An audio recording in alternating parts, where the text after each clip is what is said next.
Years of the ratio of 1:2 and densities in the ratio of 2:1 and of the same specific heat are heated to same temperature and left in the same surrounding, the rate of cooling will be in the ratio. चलो अभी इसमें तुम्हें निकालना क्या है, तुम्हें इसमें निकालने बोला है रेट ऑफ कूलिंग. ठीक है, तो चलो अभी रेट ऑफ कूलिंग का फॉर्मूला. तो देखो एक हम लोग कर सकते हैं mc डेल्टा टी. मास को लिख सकते हो तुम लोग क्या, वॉल्यूम इनटू डेंसिटी.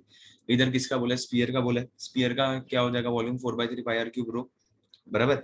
तो चलो अगर वो लोग ने क्या बोला है कि रेट ऑफ कूलिंग, अगर एक यूनिट एरिया का रेट ऑफ कूलिंग तुम्हें चाहिए तो तुम्हें क्या करना पड़ेगा पता है क्या, volume divided by the area of the entire sphere which is 4 pi r square.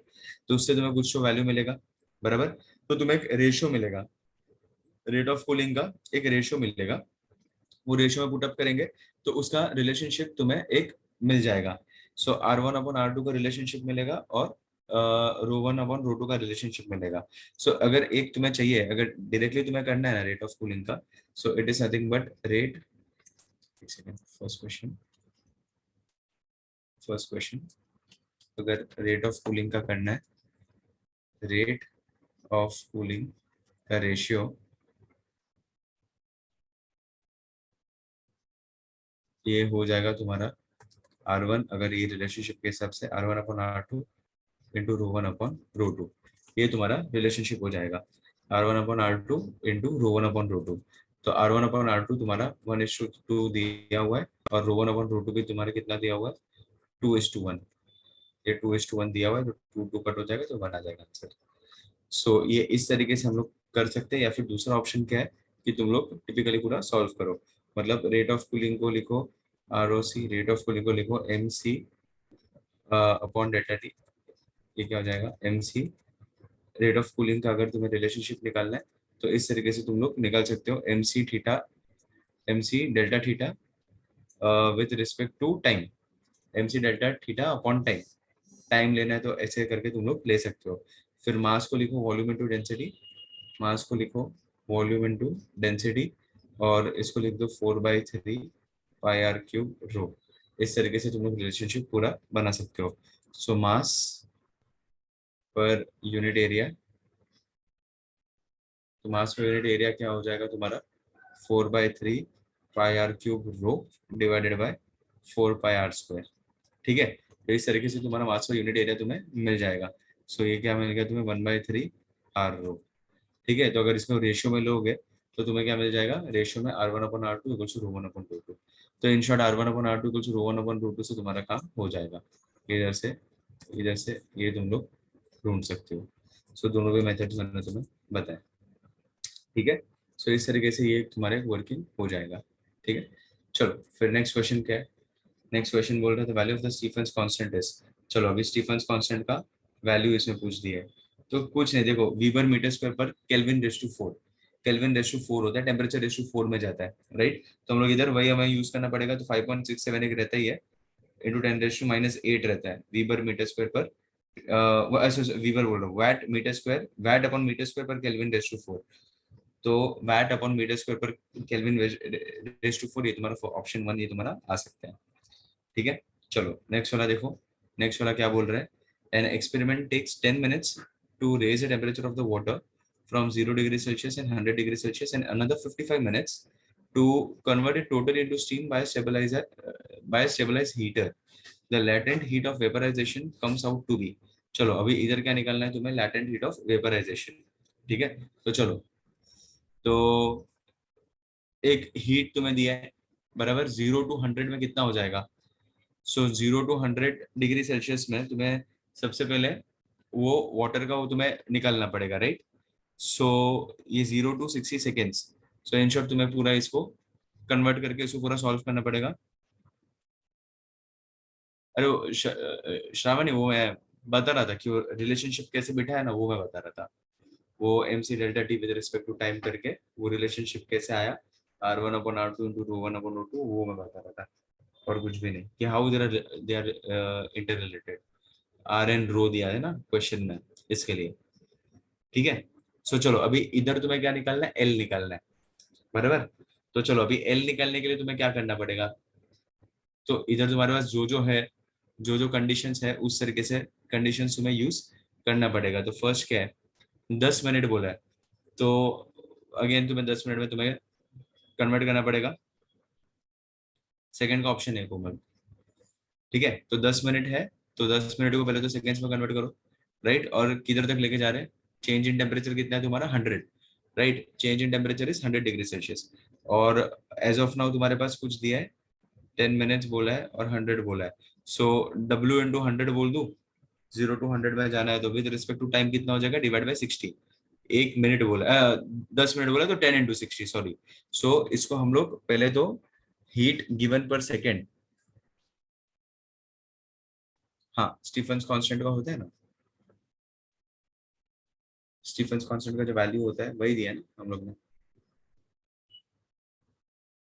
देखो इधर हम लोग क्या लिख सकते हैं, सबसे पहले इधर हम लोग लिख सकते हैं हीट, हीट पर सेकेंड, हीट ये जो गिवन पर सेकेंड कर दो, हीट गिवन पर सेकेंड, ये कितना हो जाएगा हीट गिवन पर सेकेंड, तो W × 100 divided by time. Time कितना हो जाएगा, ये वाटर का बात कर रहा हूँ, ठीक है। तो टाइम कितना हो जाएगा 10 × 60, बिकॉज कितना मिनट दिया है उसने, 10 मिनट दिया है, तो उसको सेकेंड्स में कन्वर्ट करना पड़ेगा, बराबर। सो ये इस तरीके से हम लोग ने किया, सेकेंड्स में कन्वर्ट करना पड़ेगा। चलो और फिर क्या बोला है वो लोग ने, ये हीट गिवन है, हाँ थर्ड क्वेश्चन कर दे, मैंने सेकंड लिखा क्या, थर्ड क्वेश्चन कर, ओके। चलो अभी ये हीट, ये तुम्हें मिलेगा किस में, ये तुम्हें मिला कैलोरीज में, ओके। चलो अभी नेक्स्ट क्या करना है तुम्हें, अभी हीट सप्लाइड, हीट सप्लाइड कितना हो रहा है हीट सप्लाई थर्ड क्वेश्चन में, तो 55 मिनट्स में हो रहा है, राइट। तो तुम्हें 55 मिनट्स का हीट सप्लाइड तुम्हें देना है, और तब जाके तुम्हें वाटर का 55 मिनट्स का तुम्हें निकालना है, राइट। और हमारे पास क्या है 100 × W, ये तुम्हारे पास ऑलरेडी गिवन में दिया हुआ है। So heat given equal to heat supplied, इस तरीके से हम लोग बात कर सकते हैं, बराबर। तो हम लोग इसको ऐसे लिख सकते हैं क्या, हम लोग इसको W × 100 upon 10 × 60 should be equals to, heat supplied क्या हो जाएगा W × L जो तुम्हें लेटेंट हीट ढूंढना है, divided by 55 into, because 55 minute से 55 × 60 हो जाएगा, राइट। तो चलो अभी इसको सॉल्व करना है, तो हम लोग किस तरीके से करेंगे इसको सॉल्व। सो तुम्हें निकालना क्या है WL, है ना, W तो कट हो जाएगा, ये W कट L तुम्हें निकालना है। सो L निकालने के लिए हम लोग क्या कर देंगे, yes very good, 100 × 55 × 60 the whole upon 10 × 60, ये कट, कितना आ रहा है 55, है ना, आ रहा है तुम्हें 55 की कुछ गलत किया, अरे सॉरी 10 और एक आएगा 0, 550 आएगा, ठीक है। 550 आ जाएगा कैलोरीज पर ग्राम, कैलोरीज पर ग्राम। तो ये आंसर मिल रहा है तुम्हें 545, हाँ है, ठीक है। तो ऑप्शन सी तुम्हारा सही जा रहा है, ठीक है। यस ऑप्शन सी इजी था, इसमें heat given equal to heat supplied, वही एक सिंपल लॉजिक हम लोग ने यूज किया, fine. So this thing was very much simple, तुम्हें से पहले निकालना था and you found out L by just doing things. चलो नेक्स्ट वाला क्या बोल रहा है, flash light equipped with a new set of batteries produces bright white light as the batteries were out. Flashlight equipped with a new set of batteries produces bright white light as the batteries were out. The light intensity gets reduced with no change in its color. अच्छा अभी इधर तुम लोग क्या कर सकते हो पता है क्या, इधर हम लोग ये तुम्हारा बैटरीज जा रहा है, बराबर। सो टेम्परेचर तुम्हारा क्या होगा, टेम्परेचर तुम्हारा कम होगा, टेम्परेचर कम होगा तो तुम्हारा इंटेंसिटी कम होगा, इंटेंसिटी तुम्हारा कम होगा तो तुम्हारा लैम्बडा जो मैक्सिमम है, सो वो क्या हो जाएगा, वो तुम्हारा इंक्रीज होना चाहिए, वो तुम्हारा रिड्यूस होना चाहिए, बराबर। यस तो ऑप्शन ए आएगा, नहीं ऑप्शन ए नहीं आएगा, रिड्यूस होना चाहिए ना, नो चेंज इन कलर नहीं, रिड्यूस होना चाहिए। Option light colour changes first to yellow and then red with no change in intensity, नहीं इंटेंसिटी चेंज होगा, it stop working suddenly while giving white light. See देखो A नहीं आएगा, B नहीं आएगा, सी नहीं आएगा, बचा के ऑप्शन डी बचा, हाँ वही Ashwath, very good. So colour changes to red, हाँ ये एक सही जा रहा है, and also intensity gets reduce, in short intensity तुम्हारा रिड्यूस होना चाहिए, ठीक है।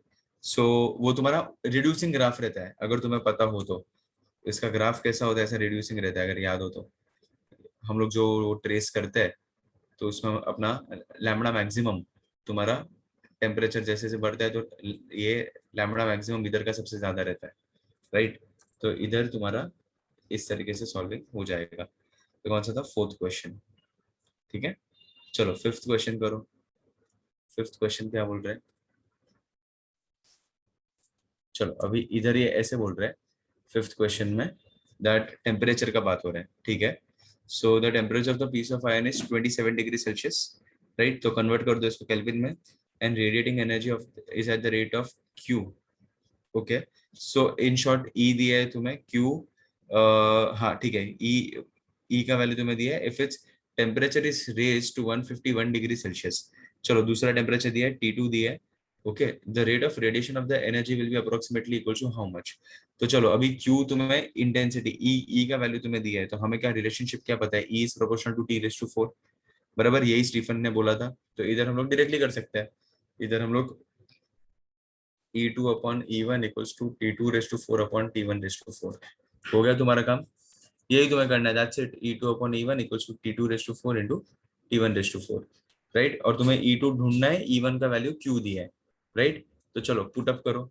सो E2 equals to Q equal into, एकदम सिंपल क्वेश्चन है ये, 273 प्लस 151 है ना, the whole raise to 4 the whole upon 273 plus कितना है 27 द होल रेज टू 4।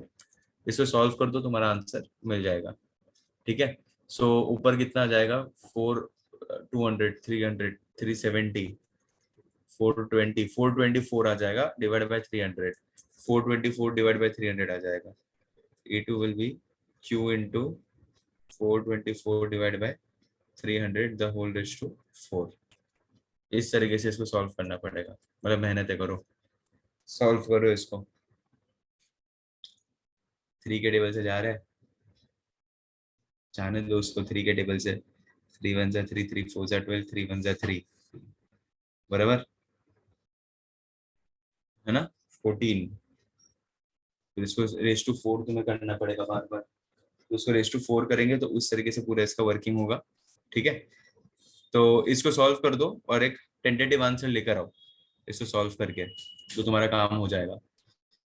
तो 300 इंटू 1 पॉइंट समथिंग समथिंग आएगा, द होल रेस टू 4 तुम्हें करना है, that's it. So 1 point something something the whole raise to 4 तुम्हारा क्या हो जाएगा पता है क्या? 4 के आसपास आंसर आएगा।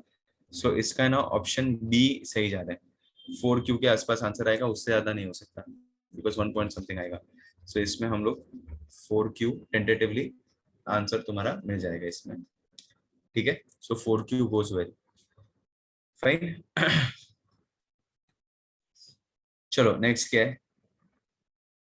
नेक्स्ट वाला, एक्चुअली इसमें ना थोड़े ऐसे अजीबोगरीब क्वेश्चंस भी आ गए, लेकिन ठीक है, सॉल्व कर लेंगे तो थोड़ा अपना प्रैक्टिस भी हो जाएगा। न्यूटन्स लॉ ऑफ कूलिंग वगैरह के भी आ गए, केटीजी के थोड़े कम क्वेश्चंस आए। ठीक है, लेकिन ट्राई करते हैं अपन। ओके, जितना होता है उतना मैक्सिमम कोशिश करते हैं। थर्मल वाले ज्यादा आ गए। चलो अभी इसके अंदर हम लोग क्या कर सकते हैं? तो कौन सा क्वेश्चन कर रहे थे हम लोग?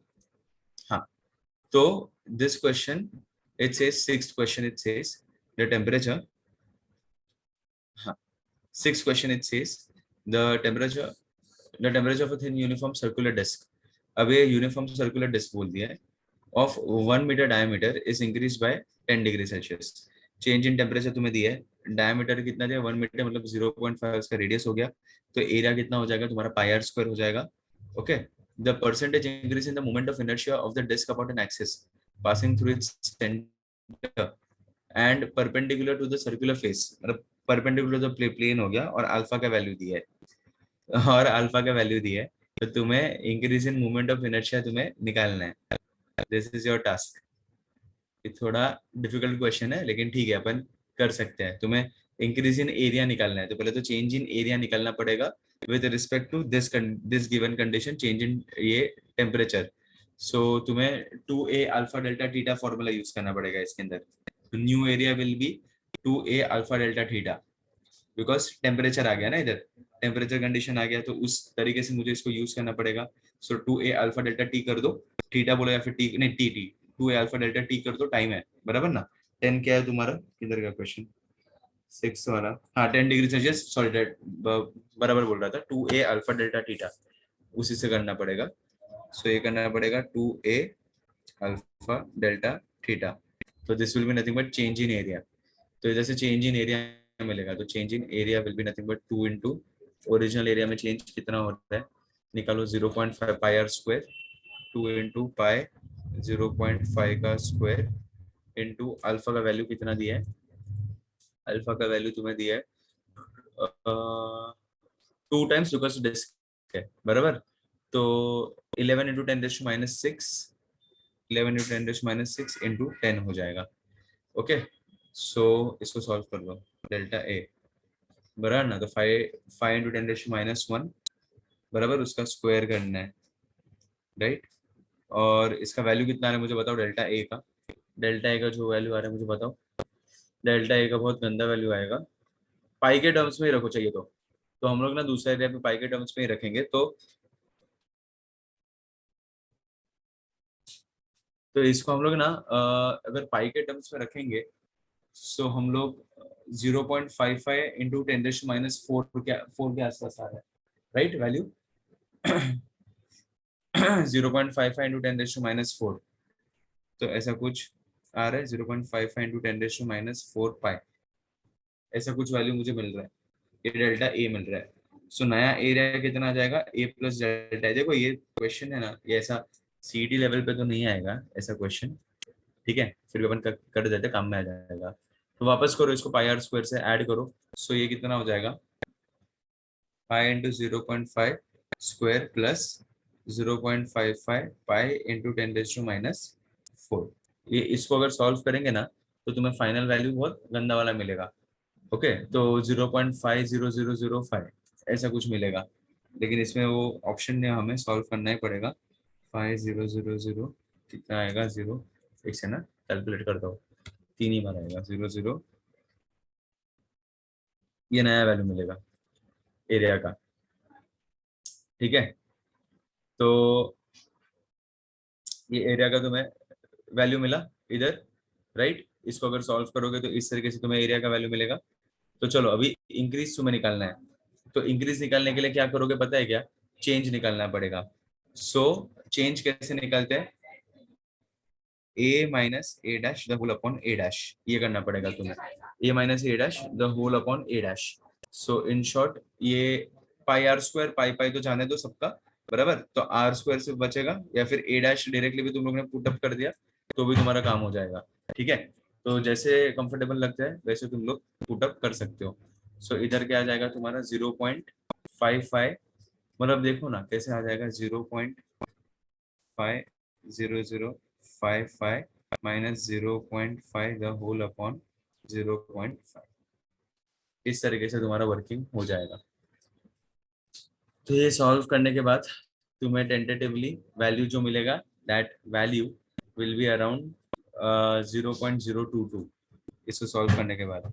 तो 0.022% में ये इंटू 100 करोगे तो 0.022% तुम्हें इस तरीके से तुमको मिले, ऐसा कुछ तुम्हें वैल्यू मिलेगा सॉल्व करने के बाद, ठीक है।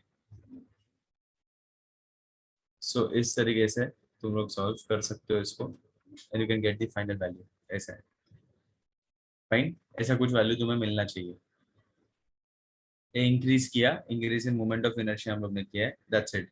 अगर तुम्हें ये एरिया के टर्म्स में हम लोग ने किया है, इसके लिए इस तरीके से मिल गया।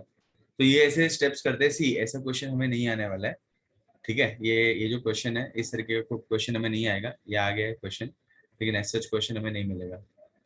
ओके, चलो सेवेंथ वाला अटेम्प्ट करो। सेवेंथ वाले में क्या आ जाएगा, surface of the lake is at 2 degree Celsius, find the temperature of the bottom of the lake. चलो temperature at the bottom of the lake तुम्हें निकालना है, कोशिश करते हैं, ठीक है। सरफेस ऑफ द लेक बोला, temperature at the bottom of the lake, तुम लोग ही मुझे बताओ ना कितना आ जाएगा। ये जो इजी क्वेश्चन है ना, ऐसा डिफिकल्ट नहीं है ना ये वाला। चलो तो इसमें यस वेरी गुड, 4 वही होना चाहिए ना, 4 डिग्री सेल्सियस ही होना चाहिए। तो डेंसेस्ट लेयर जो भी रहता है तो उसके हिसाब से density of the water is maximum at 4 degree Celsius.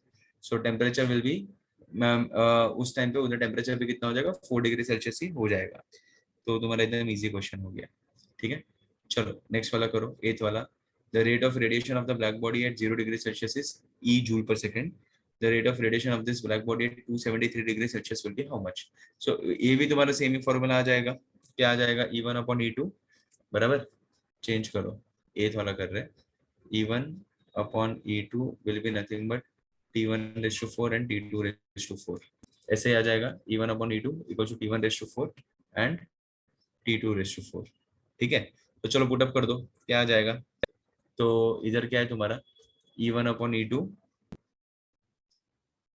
ये 0 डिग्री पे है, तो 273 the whole raise to 4 the whole upon 273 plus 273 the whole raise to 4, ऐसा ही कुछ हो जाएगा, राइट। तो E2 तुम्हें निकालना है, सो ये कितना हो जाएगा, E1 upon E2 is nothing but equals to 1/2 हो जाएगा ना, the whole raise to 4, right. उस नीचे ट्वाइस हो गया इन शॉर्ट, बराबर। तो 4, तो 2 2 जा 4, 4 2 जा 8, 8 2 जा 16, तो 16 टाइम्स हो जाएगा, which is 1/16, right?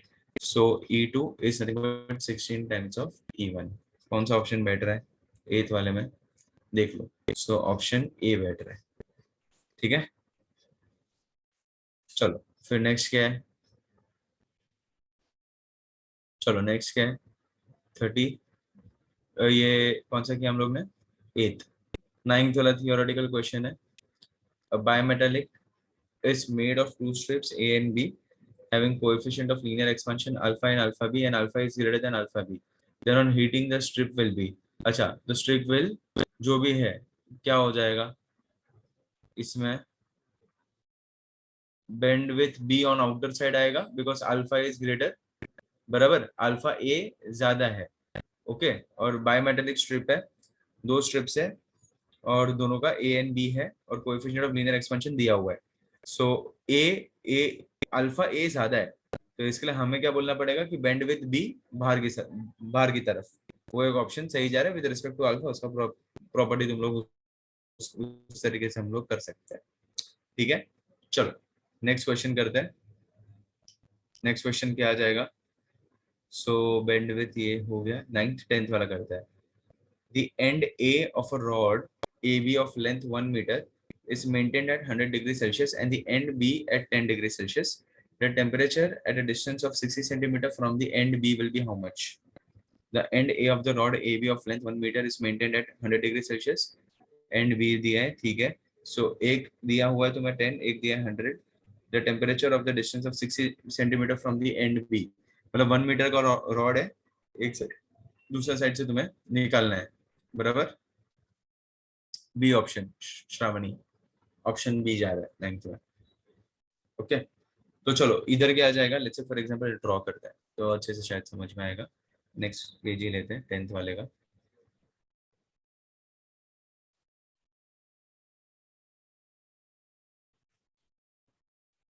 एक सेकंड, हाँ 10th वाला कर रहा है, चलो पहले ड्रॉ ही कर देते हैं इसको। तो चलो ये तुम्हारा रॉड है, ठीक है, राइट। ये तुम्हारे इस तरीके से रॉड दिया हुआ है और बोला क्या है कि इधर से 1 मीटर का ये पूरा गैप है, so this gap is 1 metre, बराबर। और इधर से क्या बोला है कि ये एंड ए है, ये एंड बी है, right. This is at 10 degree Celsius and this is at 100 degree Celsius, इधर से लेके इधर तक का गैप इज 60 सेंटीमीटर, तो ये गैप कितना हो जाएगा 40 सेंटीमीटर, बराबर। चलो अभी सेम जो जो हमें पता है वही फॉर्मूला लगाओ फटफट, इक्वेशन आएगा, इक्वेशन को सॉल्व करो। So rate of flow of heat क्या आ जाएगा by Newton's formula, so Q/T will be nothing but equals to KA θ1 minus θ2 the whole upon D, बराबर।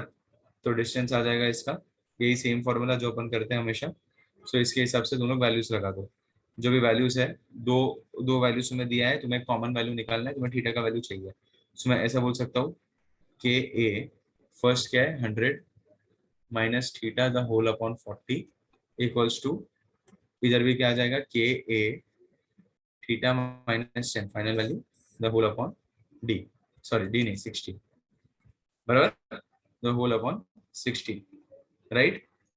चलो के ए गया, 2 2 जा 4, 0 0 कट, तो 2 2 जा 4, 2 3 जा 6, 2/3, सो इधर क्या आ गया तुम्हारा 100 minus theta upon 2 equals to theta minus 10 upon 3। इस तरीके से तुम्हारा वर्किंग हो जाएगा, राइट। चलो तो अभी इसको पुटअप कर दो, वैल्यूज पुटअप करो। So 300 minus 3 theta equals to 2 theta minus 20, right. तो इधर क्या आ जाएगा 5 theta equals to 320, 5 theta equals to 320। ये कितना आ रहा है 60, 6 20 64 डिग्री सेल्सियस। समझ में आया सबको? ये क्या आ गया तुम्हारा 64 डिग्री सेल्सियस, ठीक है। Simple logic. देखो इसके नेक्स्ट वाला भी सेम ही टाइप का है, सेम। तो इसके नेक्स्ट वाला ना तुम लोग खुद से एक बार ट्राई करो, ये न्यूटन्स लॉ ऑफ कूलिंग का है, ठीक है। जो इसके नेक्स्ट वाला है ना 11th वाला, वो 11th वाला भी सेम सेम टाइप का है, तो उसमें टेंशन नहीं है, वो एक बार खुद से ट्राई करो, ओके। और उसके बाद हम लोग क्या करेंगे, ये 11th वाला और 12th वाला करो। So for a perfectly black body its absorptive power will be how much. So तुम लोग ही मुझे बताओ, अगर परफेक्टली ब्लैक बॉडी बोलते हैं हम लोग, तो परफेक्टली ब्लैक बॉडी का मतलब क्या होता है कि भाई वो पूरा का पूरा एब्जॉर्ब ही करने वाला है, राइट। उसका मेन काम है कि सब कुछ एब्जॉर्ब कर ले। तो उसका एब्जॉर्प्टिव पावर क्या हो जाता है, ए हो गया, coefficient of absorption, coefficient of transmission और कोएफिशिएंट ऑफ एमिशन, ये तीन चीज होता है, right. So sorry coefficient of reflection, तीनों को मिला के 1 होता है। तो परफेक्टली ब्लैक बॉडी हम लोग क्यों बोलते हैं, ताकि सब कुछ एब्जॉर्ब कर दे। तो एब्जॉर्प्टिव पावर उसका कितना हो जाएगा, तो तुम लोग मुझे बताओ, इट शुड बी 1 ना।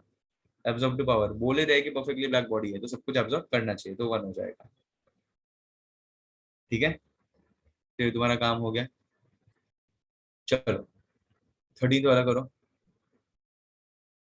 13th वाला अभी जो किया उसी के टाइप का है, तुम लोग वापस से सेम लॉजिक यूज कर सकते हो 13th वाले में भी। चलो वो 13th वाला कर देते हैं।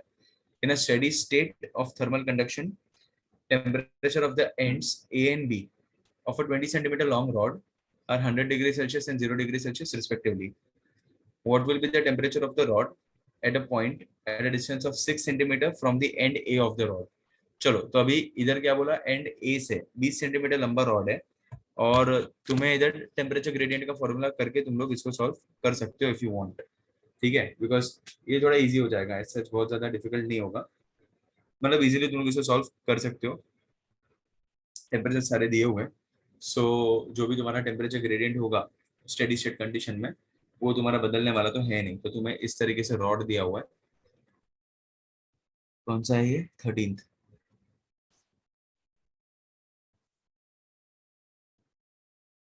ठीक है। तो चलो ये क्या हो जाएगा, इधर ए है, इधर बी है, बराबर। सो इधर से इधर तक ये पूरा कितना हो जाएगा, एक second.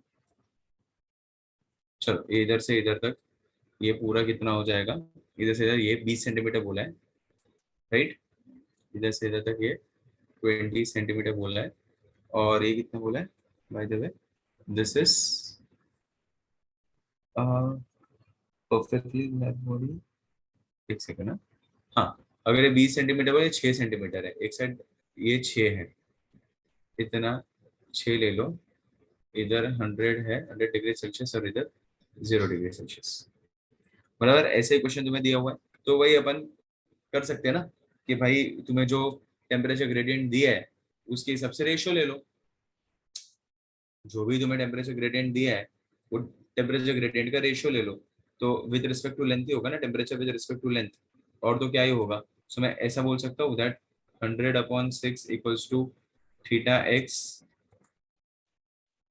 100 minus 0 the whole upon theta x upon 20। Full full का तुम्हें निकालना है ना, टेम्परेचर ग्रेडियंट तो तुम्हारा कांस्टेंट ही रहेगा। कि उल्टा किया मैंने,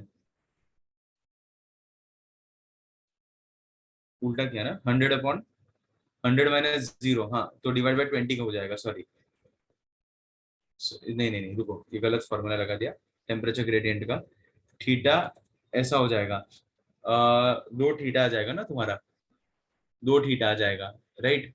सो टेम्परेचर ग्रेडियंट तुम्हारा कैसा आ जाएगा, ऐसा आना चाहिए कि 100 - थीटा एक्स, ऐसा कर दो। This should be equals to, ये थीटा एक्स तुम्हें निकालना है, बराबर। This this should be equals to what, this should be equals to या फिर ऐसे कर दो, टेम्परेचर ग्रेडियंट इंटू 6/20 कर दो, राइट। ये 6 सेंटीमीटर का मुझे पता है, 20 का मुझे ढूंढना है, तो ये तुम्हें नया टेम्परेचर तुम्हें यहाँ से मिल जाएगा। ओके, इसको बोल दो थीटा एक्स, बराबर ना, हो गया बराबर। सो 20, हाँ राइट। सो 100 माइनस थीटा एक्स अपॉन 20 और थीटा एक्स अपॉन 6 जो ढूंढना है वो हो गया तुम्हारा। मतलब इसको 100 minus theta x upon 20 equals to theta x minus 0 upon 6, बराबर। ये थीटा अलग है, ओके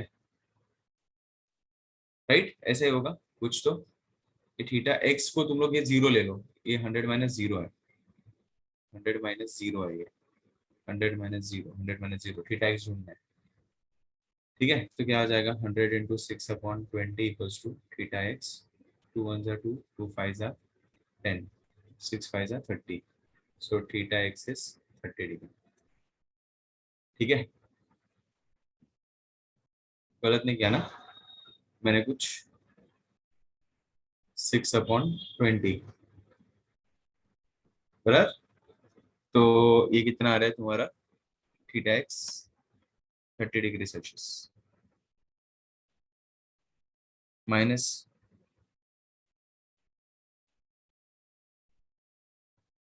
30, हाँ 30 डिग्री आएगा। अच्छा ये तुम्हें क्या मिला पता है क्या, एक सेकंड, ढूंढना क्या था इसके अंदर,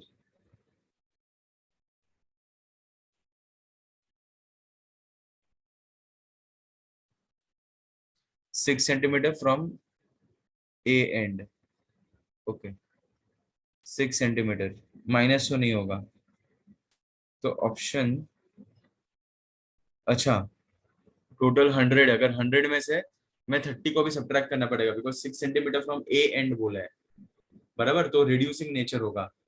सो इधर तक 30, ये 30 इधर से, अच्छा ये जो वैल्यू मिला ना, ये वैल्यू क्या हुआ कि डिक्रीज इन 30 डिग्री हुआ। सो 100 टू, ये समझ लो कि ये वाला पॉइंट ओ है, 100 to point o 30 degree reduce हुआ, इसका मतलब ये है 30 डिग्री रिड्यूस हुआ, मतलब 100 माइनस 30 करना पड़ेगा, तो आंसर होगी 70 डिग्री सेल्सियस। सो इधर से इधर पहुंचने में 70 डिग्री सेल्सियस हो गया। कितना लॉस हुआ वो यहाँ पर पता चला, तो ये लॉस मिला ना हमें, 30 डिग्री लॉस मिला, तो मुझे टेम्परेचर निकालना है, तो लॉस मिला है, तो ऑप्शन बी सही आएगा, 70 दिया है, ठीक है।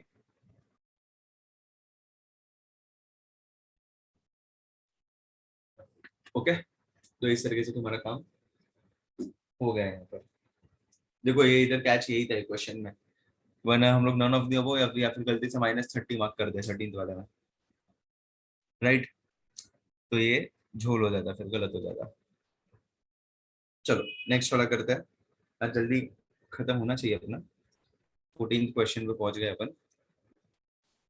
चलो 14th क्वेश्चन क्या बोल रहे हैं, hot and cold body kept in vacuum, vacuum में मीडियम नहीं है, कौन सा, कोमल ये वाला। देख इससे मैंने ना टेम्परेचर ग्रेडियंट लिया,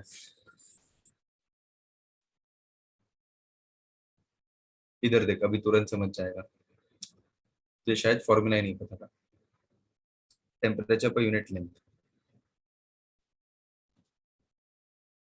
समझ में आया क्या लिया था मैंने, टेम्परेचर ग्रेडियंट मैंने लिया था। तो मैंने इसको ऐसा किया कि चेंज इन टेम्परेचर 20 सेंटीमीटर का, temperature per unit length for 20 centimetre should be equals to, इधर से लेके इधर तक का जो भी लॉस होगा वो loss in temperature till 6 centimetre, तो यूनिफॉर्म होता है। मुझे यूनिफॉर्म कंडीशन कंसिडर करना पड़ेगा कि यूनिफॉर्मली डिक्रीज करेगा, तो temperature gradient change in temperature per unit length हमेशा फिक्स रहेगा, temperature gradient this will always be constant value, uniformly अगर वो अगर टेम्परेचर लॉस हो रहा है तो मैंने इसके लिए इसको दोनों को इक्वेट कर दिया। सो उधर से मुझे क्या पता चला, उधर से मुझे मिला loss in temperature was 30 degree Celsius, ये ओ पोजीशन तक पहुंचने के लिए loss in temperature was 30 degree Celsius. तो इधर ओ पे टेम्परेचर कितना हो जाएगा, पहले 100 पे था, अभी इधर ओ पे मेजर करूंगा तो कितना हो जाएगा, 100 माइनस 30, तो वही मैंने बताया 70, अब समझा? अब समझा? लॉस इन टेम्परेचर, ठीक है, तो उधर मुझे लॉस मिला, जो भी मिला है लॉस मिला है, ठीक है। इधर 100 में से लॉस हो गया कितना, 100 तक, तो चेंज कितना हो गया, 100 - 0। किधर से किधर तक चेंज था, तो 20 सेंटीमीटर तक, तो 20 आ गया, वैसे था। हाँ हाँ, मतलब -30 लॉस हो जाता, समझा? नहीं नहीं, -30 तो एकदम कम हो गया ना, टेम्परेचर कूलिंग हो गया वो तो, ठीक है। अब तुझे समझ में आया होगा मोस्टली, ठीक है। चलो अभी 14th वाला क्या बोल रहे हैं। A hot and cold body are kept in a vacuum separated from each other. Which of the following cause decrease in the temperature of the body? Conduction, convection unchanged तो होगा नहीं, हॉट एंड कोल्ड तो एक ही हो सकता है। कभी भी वैक्यूम से रेडिएशन नहीं होता है और कुछ भी नहीं होता है, वैक्यूम से हमेशा रेडिएशन, ठीक है। तो ये एकदम सिंपल था। चलो नेक्स्ट वाला करो। A liter of alcohol weighs, चलो विंटर है, सेम है और समर है, तो चलो समर में क्या होगा, समर में हीट बढ़ेगा, हीट बढ़ेगा तो अल्कोहल क्या होगा, एक्सपांड होगा, एक्सपांड होगा तो डेंसिटी डिक्रीज होगा, बराबर। एक्सपांड होगा तो डेंसिटी कम होगा, डेंसिटी कम होगा तो वेट कम होगा, तो वेट कम किस में होता है, समर में होता है। So less in summer than in winter, so option B आएगा 15th वाले का, ठीक है। 15th वाला इजी था। सिमिलरली 16th वाला करो। 16th वाला क्या आ जाएगा, चलो करते हैं। 16th वाले में बोल रहा है solid sphere and hollow sphere of the same material and size are heated to the same temperature and allowed to cool in the same surrounding. If the temperature difference between each sphere and its surrounding is T, दोनों में कुछ temperature difference आया, तो कौन ज्यादा जल्दी cool करेगा, okay. तो चलो अभी इसके अंदर हम लोग क्या बोल सकते हैं। अभी तुम लोग की लॉजिक लगाओ ना, तुम लोग की लॉजिक लगाओ कि मास किसका ज्यादा होगा। जो ज्यादा मास वाला ऑब्जेक्ट है वो जल्दी कूल कैसे हो सकता है, एक हॉलो है और एक एक पूरा फुल प्रॉपर स्पीयर है, बराबर। जो बीच का खाली है वो डिस्चार्ज जल्दी करेगा ना, उसका सरफेस एरिया कम है, उसका मास कम है, तो ऑब्वियसली तुम्हारा एकदम सिंपल लॉजिक है, इसमें कुछ कैलकुलेशन की जरूरत ही नहीं है। मतलब इसमें लॉजिक सिंपल, चुपचाप तुम ऐसे बोल सकते हो ऑप्शन ए ए ए ही जाना चाहिए, that hollow sphere will cool faster, बराबर ना। That's it. कभी भी कौन से भी टाइम पे देखो हॉलो स्पीयर ही फास्ट जाएगा then solid sphere. Why, because its mass is less. बहुत ज्यादा मास रहता तो वो हर एक पार्टिकल में से हीट निकालना पड़ता, तो मास ही कम है, ठीक है। 17 वाला देखो, on the Celsius scale the absolute zero of the temperature is at -273.15 degree Celsius, ये तो जनरल नॉलेज था 17th वाला। 18th वाला देखो, a composite rod made of copper, उसका अल्फा दिया है, एंड स्टील इज हीटेड। चलो अभी ये सेम क्वेश्चन वापस आया, okay. So alpha for copper is more and alpha for steel is less, बराबर। तो अल्फा कॉपर का ज्यादा है, अल्फा स्टील का कम है, तो एक्सपांड ज्यादा कौन होगा, जिसका ज्यादा अल्फा वो ज्यादा चेंज उसका ज्यादा होता है, तो एक्सपांड ज्यादा कॉपर होना चाहिए। सो रॉड बेंड होगा किधर, तुम्हारा कॉपर की साइड पे रॉड बेंड होना चाहिए, मतलब कॉपर डोमिनेटिंग होना चाहिए, बराबर, कॉपर ज्यादा बेंड होगा। तो इधर क्या लिखा है, चलो ऑप्शंस में देखते हैं। It bends with steel on the concave side, it bends with copper on the concave side, data insufficient, it does not bend, bend तो होगा, सी ऑप्शन चला गया, डी ऑप्शन भी चला गया, डेटा इनसफिशिएंट नहीं है, अल्फा दिया हुआ है, तो ए और बी में से एक आएगा। अभी तुम लोग ही सोचो क्या आ जाएगा ऑप्शन, ज्यादा डोमिनेटिंग कौन है। अगर दो में रॉड ले रहा हूँ, ठीक है, दो में रॉड ले रहा हूँ, फाइन, अब मुझे पता है कि ये पतला है ये जाड़ा है, मतलब इन शॉर्ट ये ज्यादा डोमिनेटिंग है, तो ऑब्वियसली ये दोनों में से ये कैसे बेंड होगा, ये ही ज्यादा बेंड होगा ना, बराबर। तो ये अगर बेंड होगा तो ये इसको दबा देगा, ये इसको पूरा, ये ज्यादा डोमिनेटिंग है, तो ये ऐसे बेंड हो रहा है फॉर एग्जाम्पल, तो ये इसको ऐसा पूरा दबा ही देगा ना, तो स्टील क्या हो गया तुम्हारा, कॉनकेव हो गया, बराबर ना, बराबर। स्टील क्या आ जाएगा तुम्हारा, कॉनकेव हो जाएगा, कॉपर बड़ा है, तो कॉपर ज्यादा डोमिनेट कर देगा, सिंपल लॉजिक, दैट्स इट। तो इधर वही आना चाहिए, ऑप्शन ए आना चाहिए, दैट्स इट, ऑप्शन ए सही जा रहा है, ठीक है। चलो अभी क्या है तुम्हारा नेक्स्ट वाला question, the ratio among linear expansion coefficient alpha beta and volume expansion gamma is। चलो अभी ये भी जनरल नॉलेज क्वेश्चन है। the ratio of alpha beta gamma is 1:2:3 always। ये शॉर्टकट क्वेश्चन रहता है, कभी भी याद रखना। कौन सा है ये क्वेश्चन? 19। कभी भी याद रखना, alpha is nothing but beta upon 2 equals to gamma upon 3 and alpha is to beta is to gamma is nothing but 1:2:3। ये कभी भी याद रखना, ठीक है? इस जिंदगी भर याद रखना, ये भी जनरल नॉलेज है तुम्हारा। चलो नेक्स्ट क्या हो जाएगा, नेक्स्ट क्वेश्चन करूँ अपन। चलो तो नेक्स्ट क्वेश्चन क्या बोल रहा है कि which one of the following statements is true? During clear nights the temperature rises steadily upwards near the ground level।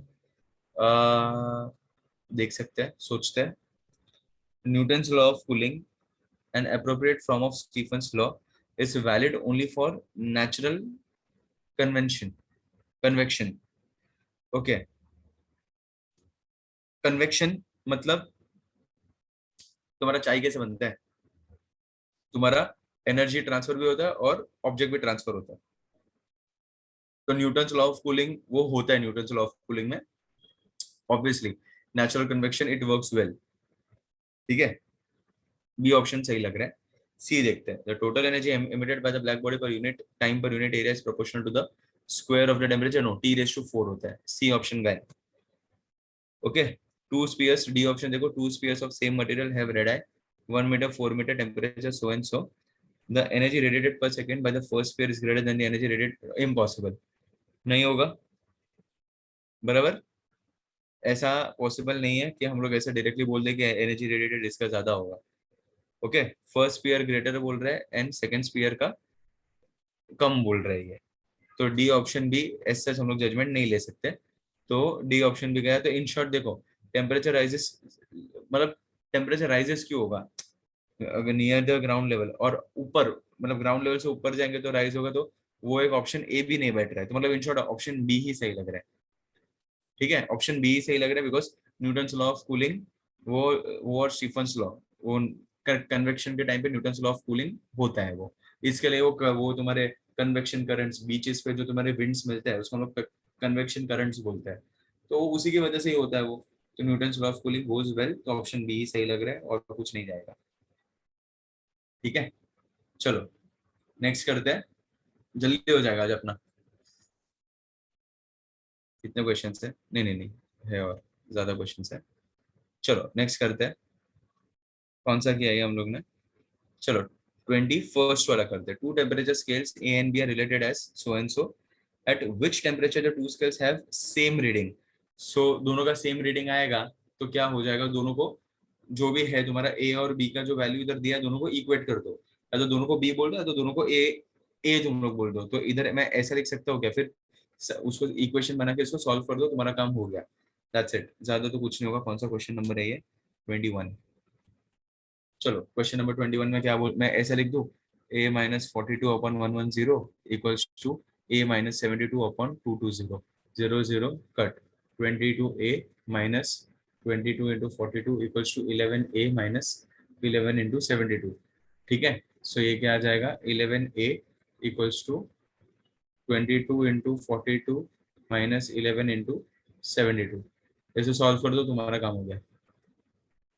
ठीक है, सो a will be nothing but 2 into 42 minus 72। तो a will be nothing but 4 2 is 8, 84 minus 72 which will be nothing but कितना हो जाएगा, 8 12 12 हो जाएगा, 12 degree Celsius. ठीक है, ये तो एकदम सिंपल क्वेश्चन था, ज्यादा कुछ था नहीं इसके अंदर। नहीं, चलो नेक्स्ट वाला करो, 22 वाला करो। The thermal capacity of the body is 80 calories, then its water equivalent will be how much.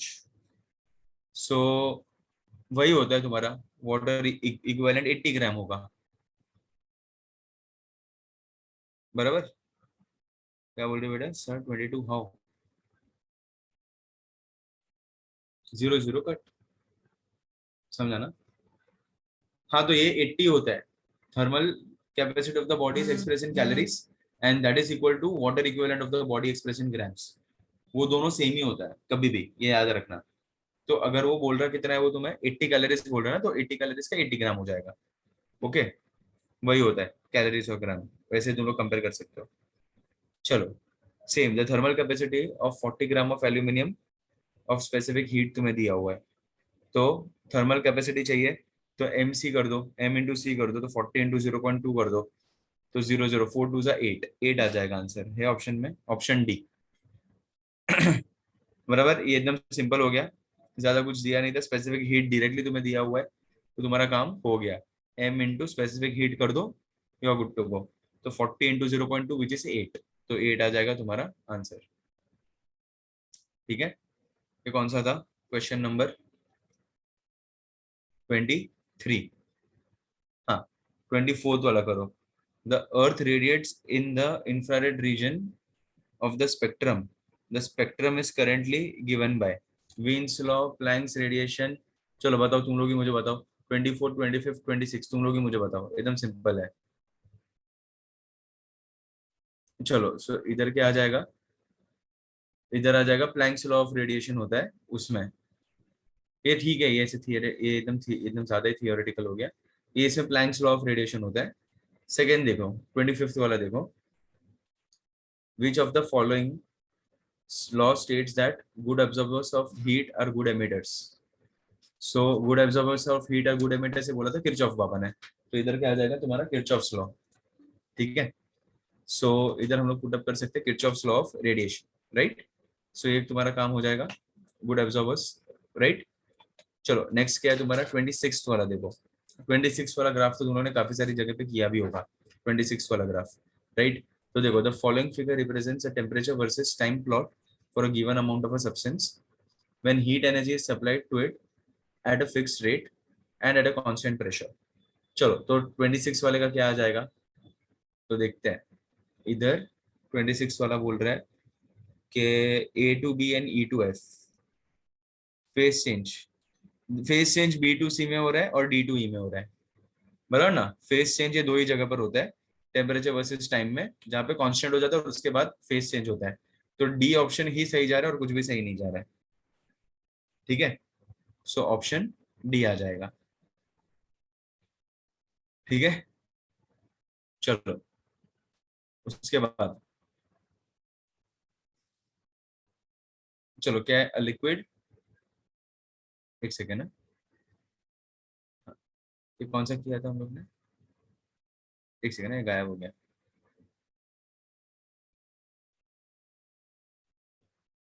Hmm,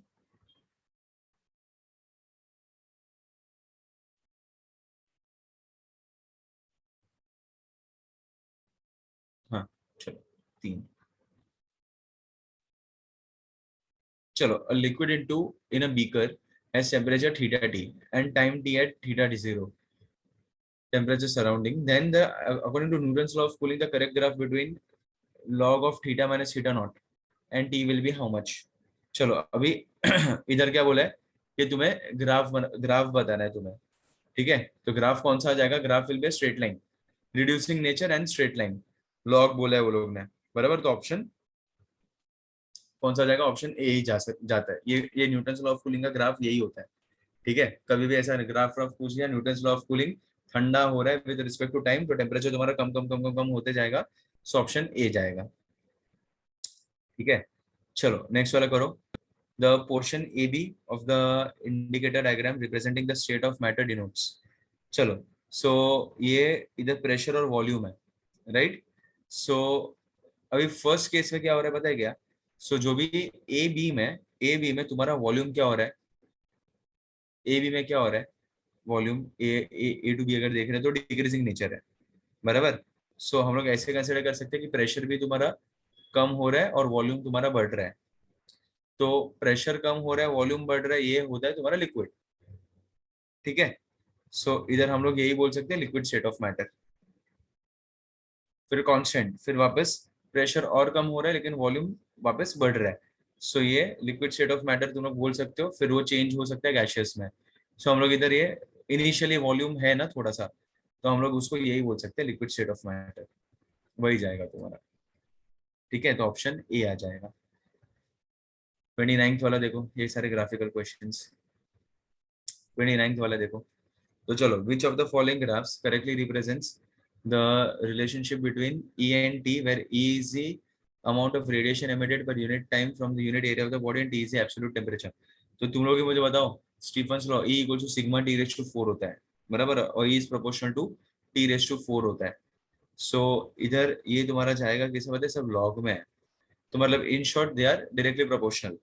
okay, so initially intensity आता ही है, टेम्परेचर कभी जीरो होता नहीं है, राइट। तो तुम्हारा ऑप्शन ए तो चला गया, ऑप्शन बी और सी तो आएगा ही नहीं। ऑप्शन ए आने के चांसेस है, लेकिन टेम्परेचर उसने बोला कि थोड़ा एक इनिशियल टेम्परेचर होना चाहिए तो इंटेंसिटी आएगा, इट्स नॉट नेसेसरी, जीरो पे भी आ सकता है। तो ऑप्शन डी सही लग रहा है, यस जी, ऑप्शन डी सही जा रहा है, वही अपन कंसिडर कर सकते हैं। ठीक है, चलो ये वाला देखो, 0.93 watt hour of energy supplied to a block of ice weighing 10 gram, it is found that. चलो अभी इसके अंदर क्या कर लोगे, इसके अंदर हम लोग क्या कर सकते हैं, एनर्जी सप्लाइड कितना है, 0.93 वैट पर आवर, मतलब 1 hour इज 3600 सेकेंड्स।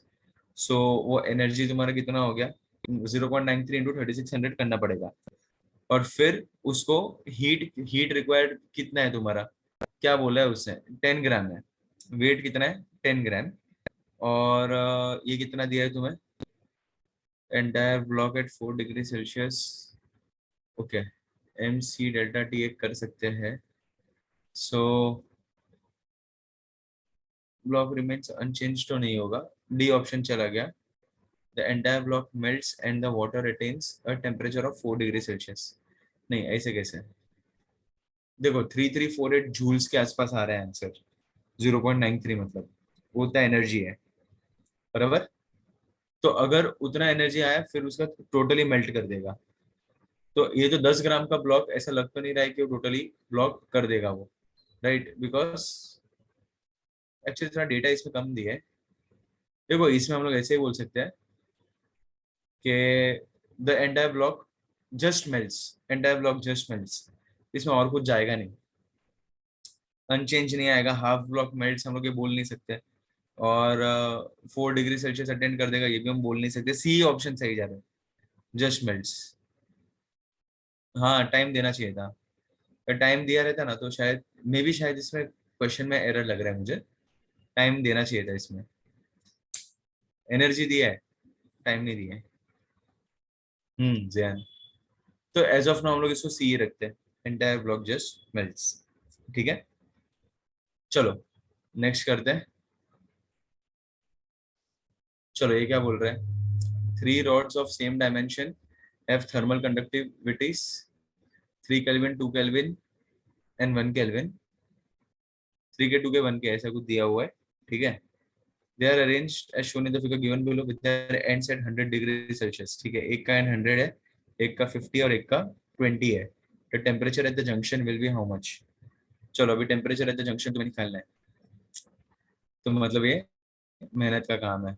तो ये वाला फॉर्मूला तुम्हें निकालना पड़ेगा, एम सी डेल्टा टी। तो तुम्हें सी तुम्हें दिया हुआ, एक 3 के है, 2 के, एक 1 के है, राइट। तो रुक जाओ थोड़ा, इसको विजुअलाइज करते हैं। देखो कौन सा है, 31 है, राइट। वैसे 3 रॉड दिए हुए हैं, बराबर, एक 100 पे है, एक 50 पे है, तो इसका फ्लो किधर से किधर होगा, 20 पे है, बराबर, इसको थीटा ले लो। सो हीट फ्लो इधर से 3 के जा रहा है, इधर से इधर, ठीक है, इसका ये 2 के है, ये इधर से इधर जाएगा, और इधर से के है वो इधर से इधर जाएगा। सो हम क्या बोल सकते हैं, heat flow H will be nothing but H1 plus H2, इस तरीके से हम लोग बोल सकते हैं। इसको H1 ले लो, इसको H बोल दो, इसको H2 बोल दो। सो इधर ऐसे कर दो, कैसे कर सकते हैं हम लोग, पता है क्या, हम लोग इसमें पुटअप करना है, तो what we can do is 3 K A into, इधर क्या आ जाएगा, 100 minus theta the whole upon T, which will be nothing but equals to 2 K ए। इधर भी क्या आ जाएगा, थीटा माइनस 50 करना पड़ेगा बिकॉज थीटा चाहिए, राइट। सो इधर से इधर फ्लो हो रहा है, तो थीटा बड़ा होना, अरे सॉरी इधर से इधर फ्लो हो रहा है तो थीटा बड़ा होना चाहिए, राइट। द होल अपॉन ये, अच्छा ये टी नहीं, ये लेंथ हो जाएगा, ठीक है श्रावणी, ये एल कर दो, ये भी एल कर दो, सबका लेंथ हमें कुछ पता नहीं है, तो इसको एल एल एल करके कर दो, और प्लस के ए, ठीक है, ये K A theta minus 20 the whole upon L, right. तो मतलब इन शॉर्ट ये एल एल तुम्हारा कॉमन निकल के उड़ने ही वाला है, एल का वैल्यू, तो एल तो कुछ बचेगा नहीं, और के ए भी वो भी तुम्हारा उड़ने ही वाला है, के ए बराबर, ये के ए का टर्म, ये के ए का टर्म, ये के ए का टर्म, सो मैं ऐसे बोल सकता हूँ 300 equals to 2 theta minus 100 plus theta minus 20, बराबर, बराबर ना। तो ऐसे ही कुछ, देखो, तो ये क्या हो जाएगा, 300 equals to 3 theta minus 120, right, 3 theta minus 120, so कर दो इसको सॉल्व, जो आ रहा है वैल्यू मुझे बता दो। सो 300 प्लस 120 तो 420, 3 theta equals to 420, so theta will be 3 1 3 3 4 12 140, आ रहा है 140, आ रहा है, एक सेकंड कुछ मिस आउट किया, okay okay okay, 300 minus theta miss out किया मैंने, 300 माइनस, अरे रे, three three three theta miss out किया मैंने, गलत है जाओ, गलत है, मैंने 3 थीटा मिस आउट किया, एक सेकंड ना फोन, 31 पे है अपन, देखना लिखा है 300 माइनस 3 थीटा, ये sorry calculation error, 300 minus 3 theta है, 300 माइनस 3 थीटा है ये, ठीक है, एक काम को जैसे वापस करते हैं, ठीक है, जो 300 माइनस 3 थीटा है तो 6 थीटा हो जाएगा, सो 6 थीटा इक्वल्स टू 420, तो थीटा विल बी 70 हो जाएगा, फिर आधा ना, और आधा 140 आया था ना, तो 70 हो जाएगा, तो 70 डिग्री। इजी था ये, ऐसा सच कुछ था नहीं, सिर्फ हल्का सा छोटा सा लॉजिक लगा देते तुम्हारा काम हो जाएगा, ठीक है। चलो आगे करो,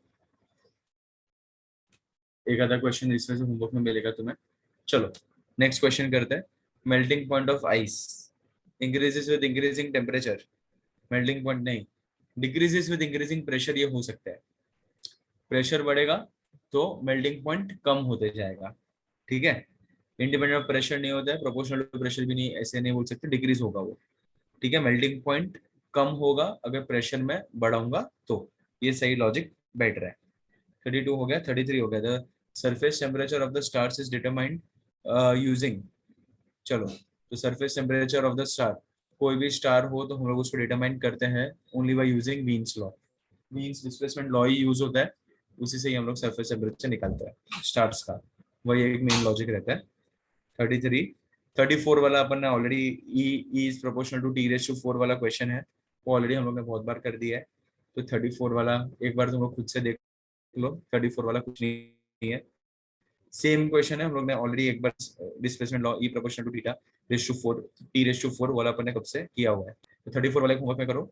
35th वाला देखो, it is hotter for the same distance over the top of a fire than it is in the side of it, mainly because, क्या आ जाएगा, convection takes more heat, maybe upwards, और क्या होगा इसमें, air conducts heat upwards, air तो नहीं करता, heat is radiated upwards, heat तो किधर भी रेडिएट हो सकता है, ऑल कंट्रीब्यूटेड सिग्निफिकेंट ट्रांसफरिंग, नहीं तो यही आएगा, convection takes more heat upwards, तो ये तो करंट्स बैठता है ना, सरफेस करंट्स वगैरह कैसे बैठता है, तो इन शॉर्ट कन्वेक्शन का फंडा इसमें बैठ जाएगा, so main logic is over here it will be convection का ही only logic, nothing else, so convection takes more heat upwards, C option better है। और 36 वाला करो, 34 वाला होमवर्क में दिया ध्यान, वो एक एक होमवर्क में करो, वो E is proportional to T raise to 4 वही करना है तुम्हें, ठीक है। और 36 वाला फिर देखो, 36 वाला क्या हो जाएगा, a black body has maximum wavelength lambda M at temperature 200 kelvin, 2000 kelvin sorry, its corresponding wavelength at temperature 3000 Kelvin will be how much? चलो wavelength और black body का first time relationship आया है. So हमें क्या पता है? Lambda is inversely proportional to temperature. Lambda maximum ज्यादा लैम्बडा कब रेडिएट होता है? जब टेम्परेचर तुम्हारा, देखो लैम्बडा वेवलेंथ तुम्हारा बढ़ता है जब टेम्परेचर तुम्हारा कम रहता है. लैम्बडा मैक्सिमम और इसका दोनों का यही फर्क है, इनवर्स प्रोपोर्शनल रिलेशनशिप. तो इधर हम लोग क्या लिख सकते हैं पता है क्या? लास्ट 36 क्वेश्चन कर रहा हूँ. सो लैम्बडा हम लोग को अगर तुम्हें लिखना हो तो lambda maximum 2 upon lambda maximum 1, lambda max 2 upon lambda max 1 will be nothing but equal to T1 upon T2 inverse proportional relationship. T1 upon T2 हो जाएगा. सो तुम्हारे पास जो भी रिलेशनशिप है, lambda maximum 2 will be nothing but T1 upon T2 into lambda maximum 1. चलो values put up कर दो. Values क्या है तुम्हारे पास? अच्छा लैम्बडा मैक्स 1 के टर्म्स में लाना है. 2000 अपॉन 3000. सो 2000 अपॉन 3000 इनटू लैम्बडा मैक्स 1. ये कट. सो 2/3 लैम्बडा मैक्सिमम 1. कौन सा ऑप्शन बेटर है 36 का? मतलब 2/3 लैम्बडा मैक्स, तो ऑप्शन बी बेटर है. ठीक है, ये फर्स्ट टाइम क्वेश्चन है, तो ये तुम्हारा हो गया काम. ठीक है. So this was nothing but your entire fundamental logic. पूरा फंडामेंटली अपन ने पूरा देख लिया. एकदम इजी क्वेश्चन है, बहुत ज्यादा डिफिकल्ट नहीं था, जिसके लिए अपना जल्दी हो गया because questions were quite easy है.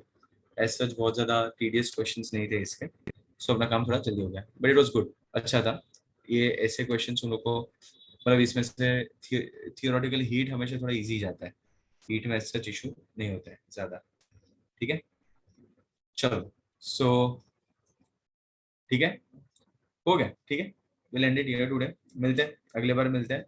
आज ज्यादा हाँ जल्दी हो गया अपना, थोड़ा तो ब्रेक मिल गया ज्यादा. ठीक है, मिलते हैं अगली बार, मिलते हैं. सो अगली बार हम लोग और कुछ करेंगे. हाँ FLT है तुम्हारा, ऑल द बेस्ट. हाँ अच्छे से FLT दो सब लोग. हाँ हाँ FLT अच्छे से देना आज. Yes yes yes yes. चलो मिलते हैं, सी यू. ठीक है. या बाय बाय.